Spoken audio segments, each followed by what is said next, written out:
Welcome back, everyone. This saga between Elon Musk and Twitter carries on today, with Musk calling on the SEC to review the social media platform's user numbers and Twitter doubling down on its merger agreement. Yahoo Finance's tech designated hitter, DH, Dan Howley. He's got the details. Dan? That's right. So essentially what we're seeing here is Elon Musk almost backing away from the deal to a degree, not necessarily coming out and saying that he's backing away. He has said before that he will stick to it. Twitter now is really telling him that he's going to stick to it at the original price that they agreed upon, saying that more or less that they want their shareholders to vote in favor of this. The whole idea there being that Twitter, it seems, suspects that Musk is trying to lower that sale price from the current $42.40, the $44 billion that we had discussed originally, from there to something less. And his whole way of doing this is discussing the so-called bot issue. Now, just to give you an idea, bots are a thing that Twitter purposely makes. There's an application programming interface, or API, that is available to users or to companies to create bots. And a lot of bots are, believe it or not, very helpful. You can use them for things like getting the latest sports scores. Sometimes they update you on natural disasters or alerts for different emergencies. But there are some, obviously, that are used by cyber criminals or more nefarious people looking to scam folks out of their crypto wallets, out of cryptocurrency, their own regular currency, their private information, things along those lines. And that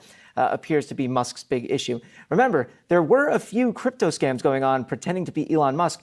And then, oh yeah, there was that kid who set up that bot, a 19-year-old who had set up that bot that would track Elon Musk's jet. He was none too happy about that, tried to get the kid to leave well enough alone, offered him $5,000. The kid said, no, give me a Tesla and maybe a job. And Elon Musk kind of went radio silent there. So you can see where he may have this issue and why this exists. But, you know, in the grand scheme of things, there's no way, regardless of how much he wants to get rid of bots, that he will ever get rid of bots, because there is that application programming interface where bots are a good part of Twitter in a good sense. But even if they do away with an API, there are still bots on other social media platforms that don't even offer that, like Facebook, TikTok, Instagram. So there's no real way for him to do away with bots. And, you know, his big contention here is that it's not actually less than 5% of Twitter users that are bots, the way Twitter tells it. We had a Twitter CEO, Parag Agrawal, basically explaining how they go and got to that number. Elon Musk saying, no, open that up to the public. Everyone should be able to see. And we just don't necessarily know where we're going to end up here. But it really is just kind of a back and forth at this point. And as much as he says he wants to get rid of these bots, it's just not going to happen. Well, and not only that, he says he wants to get rid of the bots. He says this is why he might be negotiating the deal. I keep coming back to Matt Levine of Bloomberg's column from yesterday, where he wrote about this issue, as he has been throughout this whole thing. Mm-hmm. And he said, quote, I think it is important to be clear here that Musk is lying. The spam bots are not why he's backing away from the deal. So initially, when he talked about wanting to take over Twitter, in part to reduce the bots, fine, that was one of the reasons. But clearly, this is a red herring.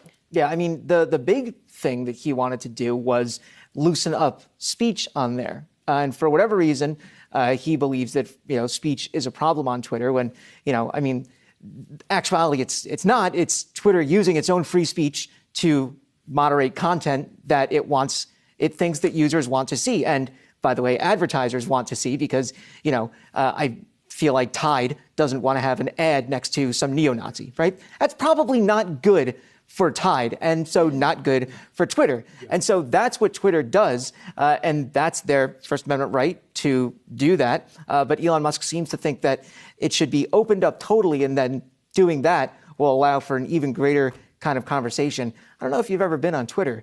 Conversations on there are already awful. So I don't know how much more open you can get it before it just descends into like a pit. Well, him complaining about free speech won't get him out of the deal, whereas maybe complaining about the spam bots. Well, $1 billion, maybe. $1 billion. Maybe, yeah. Yahoo Finance's own Dan Howley. Appreciate the breakdown here today.